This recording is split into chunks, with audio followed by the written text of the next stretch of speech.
Famílias que vencem.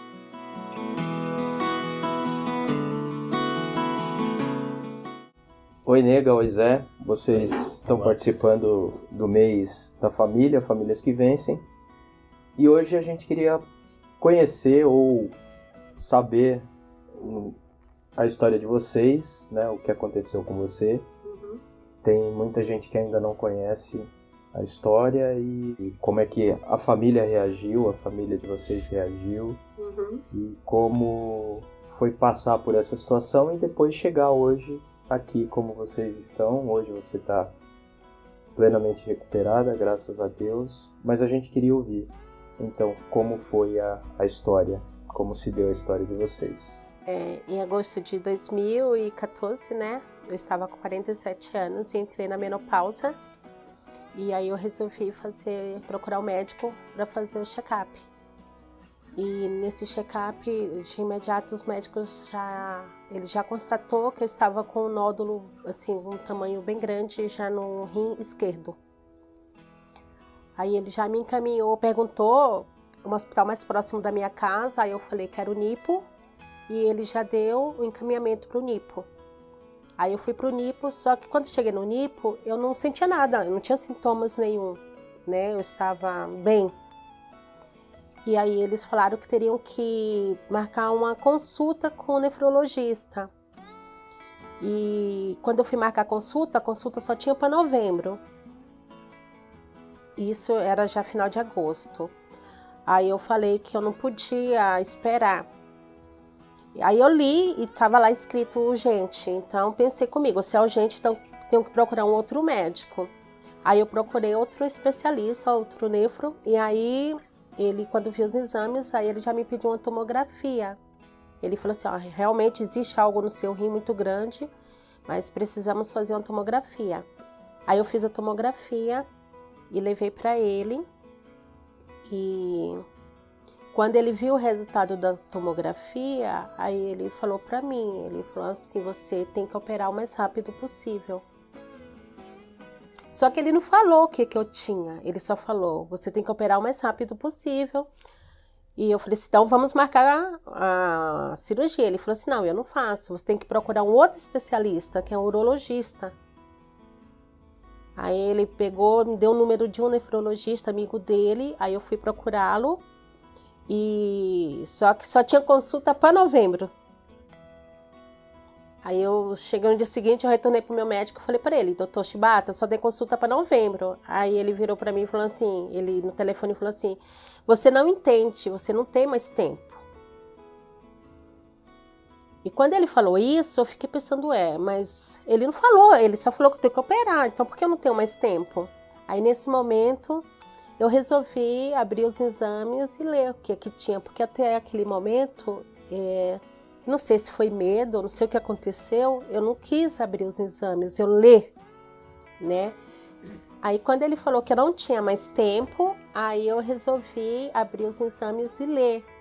E aí foi quando eu li na tomografia, o resultado da tomografia, aí que estava escrito, né, o tamanho do tumor, que era de 12 por 6,6, e estava escrito como neoplasia primária. Aí nesse momento que eu descobri que eu estava com câncer no rim.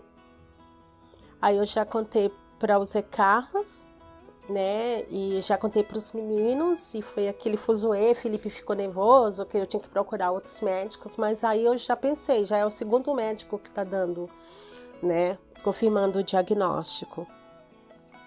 Aí era uma sexta-feira, e eu sabia que eu estava com câncer, eu sabia que eu não tinha mais tempo, como o médico tinha dito para mim, você não tem mais tempo, e eu só tinha uma certeza, eu não tenho médico. Aí eu tentei entrar em contato com o Hospital do Rim. O Hospital do Rim falou que eu só tinha consulta para final de outubro. Então era sexta-feira, eu não tinha médico e só sabia que eu tinha a bomba, que era um câncer e gigante. Aí no final de semana minha mãe foi me visitar e eu contei para minha mãe trabalha há 38 anos com uma família, a família do Walter Feldman. E minha mãe nervosa, chegou na segunda-feira, minha mãe contou para eles o que estava acontecendo e o Walter falou que eu tinha que procurar um médico do Hospital do Rim e me deu um encaminhamento.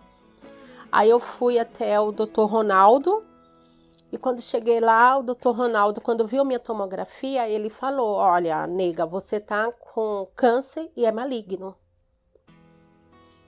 E ele explicou porque era maligno, né? E eu falei assim, tá bom. Eu não nasci com essa coisa, eu não quero essa coisa dentro de mim.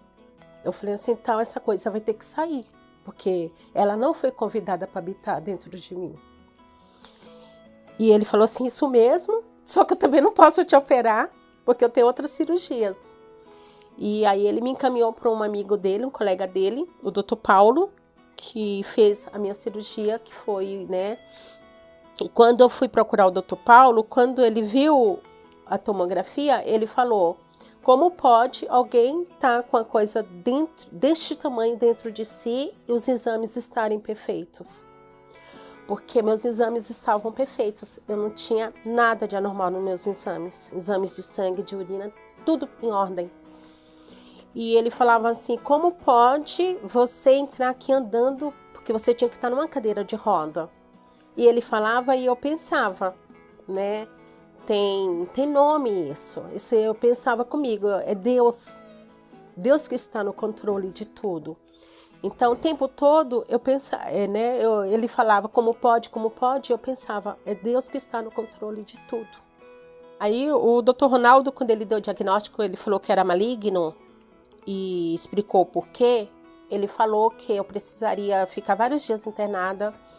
Ele falou que eu precisaria fazer uma transfusão de sangue. Ele falou que eu ficaria na UTI por alguns dias. Ele falou que eu teria que fazer uma químio, que eu teria que fazer uma rádio e que eu perderia meu rim. Tá bom, esse é o tratamento, então vamos fazer o tratamento. Quando o Dr. Paulo me viu os exames, a mesma coisa, né? Ele ficou assustado com o tamanho do tumor, porque ele falou que nunca tinha feito uma cirurgia com um tumor tão grande. Que o maior que ele tinha feito era de 5 centímetros. Como é que eu aparecia lá com um tumor gigante? E andando. E ainda falou assim, você entrou aqui de salto. Você está usando salto, era para você estar numa cadeira de roda. E aí marcou a cirurgia. Aí no dia 7 de outubro foi marcada a minha cirurgia. Eu fui, né? E eu só pensei uma coisa, bem, se eu morrer, eu vou para a glória, pronto, né? A família toda lá junto, a igreja já em oração, os amigos em oração, todo mundo, né, clamando ao Senhor. E como Deus é maravilhoso, a minha cirurgia durou menos de 6 horas, que foi o horário, o tempo previsto por eles. Eu não precisei de UTI, eu não precisei tomar sangue. E a anestesista, quando ela foi me acordar, ela ficou boquiaberta. Como me acordar após uma cirurgia daquela? E ele falava assim, disse para ela, ela está ótima, pode acordá-la. O meu médico falou que eu não tive um pós-cirúrgico bom. Mas Deus é tremendamente maravilhoso. Quando eu fui me internar, não tinha apartamento para eu ficar. E eu precisei ficar em uma enfermaria. E nessa enfermaria tinha uma senhora chamada Luciana, que depois eu vim descobrir que é a Luciana evangélica da Igreja Batista do Jaraguá. E a Luciana, simplesmente, ela passou a cuidar de mim. Ela é enfermeira e eu já tinha muitas horas que eu não bebia água, não podia tomar água, né? E simplesmente a Luciana, ela passou a noite todinha, ela molhava uma gaze e passava nos meus lábios. Todo momento que eu ficava agoniada, ela vinha, sentava do meu lado, pegava na minha mão e cuidava de mim. Aí tanto que eu a chamo de anjo, porque eu falei que foi o anjo que Deus colocou para cuidar de mim naquela noite. No dia seguinte, eu tive problemas para fazer xixi, meu rim não funcionava. E o médico chegou a ponto de falar que eu teria que fazer diálise. E eu lembro que simplesmente eu fui ao banheiro, no desespero, que eu não queria fazer de forma nenhuma. E sentei e falei, Jesus, esse negócio é o seguinte, tu e eu, e acabou. E eu simplesmente fiz xixi naquele momento. E eu gritava feito uma louca, porque para que cancelasse que eu já estava fazendo xixi. Mas o que eu quero deixar, é claro, é o cuidado de Deus. Como Ele cuidou ao colocar a Luciana, né, naquele momento para me proteger, ao ponto de chamar, quando eu precisava de remédio, ela chamava a enfermeira para que viesse dar remédio e dava palpite mesmo. Ela falava, sou enfermeira, eu sei do que ela está precisando. Mas alguns dias depois ele me procurou e falou que ele já estava com o resultado da minha biópsia em mão. E aí eu toda contente, é benigno. E ele virou e falou assim, não, é maligno, realmente é maligno, não temos dúvida, o resultado está aqui. Porém, você não vai precisar fazer químio e nem vai precisar fazer rádio. O fato de ter tirado o rim já é o suficiente para você. Né? Então, nós vamos continuar te acompanhando, mas, assim, eu creio que você está curado. E eu creio nisso, porque a forma como Deus agiu foi algo maravilhoso. Eu falo que foram muitas bênçãos, que eu fui matando um leão após o outro. E eu sozinha, eu acho que não seria, não foi por mim, mas sim pelo Senhor.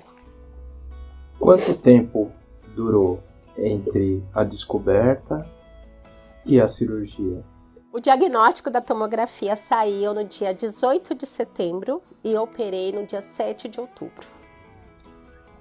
Então foi um curto espaço, 20 dias.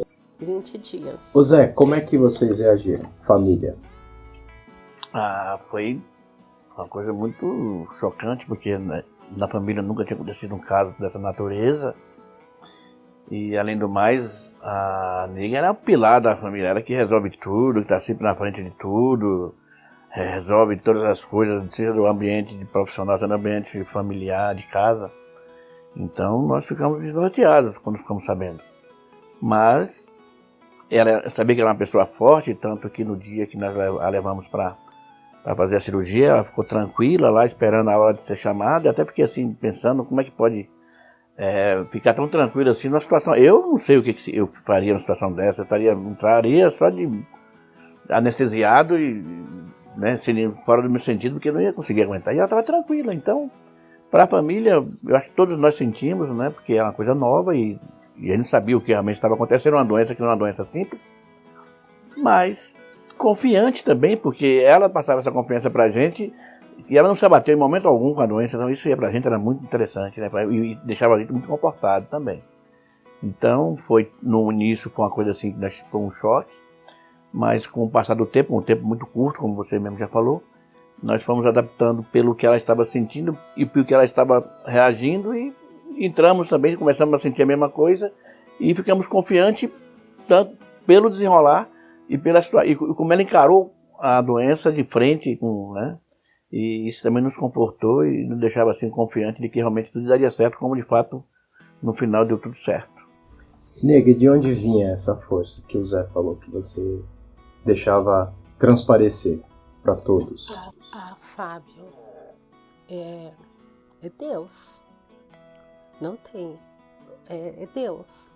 Mas também eu sempre deixei claro também que se fosse o momento também de ir, que eu iria. E eu sabia que eu ia para ele, eu ia para os braços dele. Então eu sempre pensei assim, né? Eu quero viver. E continuo falando com ele, eu quero viver aí por mais longos anos. Não quero mais 50, mas aí mais uns 30 tá bom. Né? Mas eu sei que é a vontade dele que predomina. É ele que manda. Ele que está no controle da minha vida. Qual foi o pior momento para você?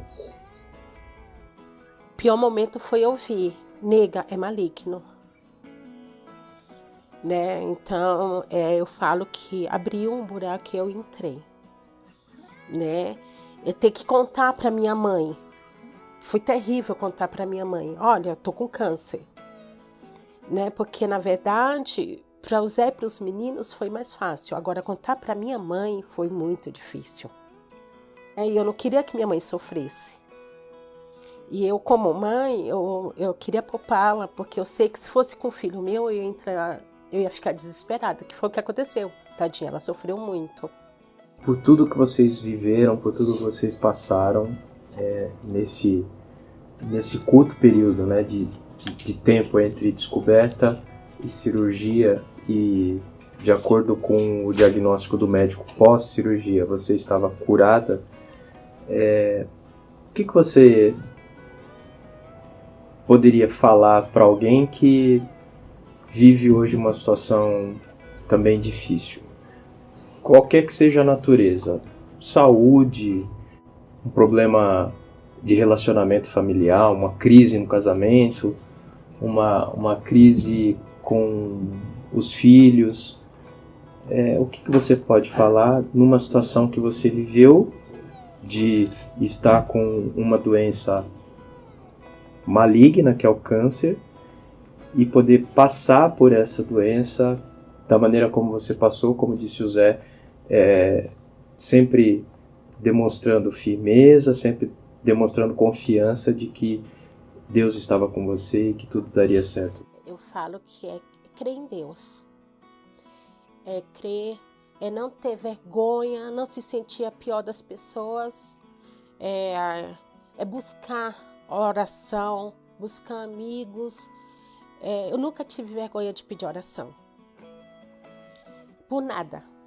Passei por várias coisas na vida. Em nenhum momento eu senti vergonha de pedir oração. Né? De entrar em sites de igreja e pedir, buscar mesmo a Deus. Não ter vergonha de se humilhar diante do Pai. Porque eu nunca tive vergonha de me humilhar diante de Deus. Eu sempre deixo bem claro, eu dependo dele e acabou. A minha posição com Deus é essa. Pai, sou tua filha, sou tua serva, estou aqui, dependo de ti para tudo e pronto. E confiar que eu sou dele e pronto. Ele vai agir. Talvez não vá fazer o que eu quero, né? Nem sempre a resposta dele é a que eu espero, né? Mas eu sei que será melhor. Busque, porque ele dá ele dá a paz. Porque eu acho que quando o Zé fala que eu estava tranquila, eu acho que é aquilo que a Bíblia fala. Que, né, no mundo tereis aflições, mas tem de bom ânimo. Né? Então, é a verdadeira paz. Eu estava passando por um momento difícil. Eu sabia que eu poderia entrar naquele centro cirúrgico e não sair. Mas eu sabia, eu tinha que confiar em Deus. Eu precisava confiar nele. E acho que essa é a paz, a verdadeira paz. É saber passar pelo momento. É isso. Nós agradecemos, a Igreja Batista Nova Sião agradece vocês, né, Nega, Zé, por esse testemunho de vida, por tudo que vocês passaram e por tudo que Deus fez e ainda está fazendo na família e na vida de vocês. Tá bom? Deus abençoe muito a vida de vocês e obrigado por compartilhar isso conosco. Somos mais do que vencedores por meio daqueles que nos amou.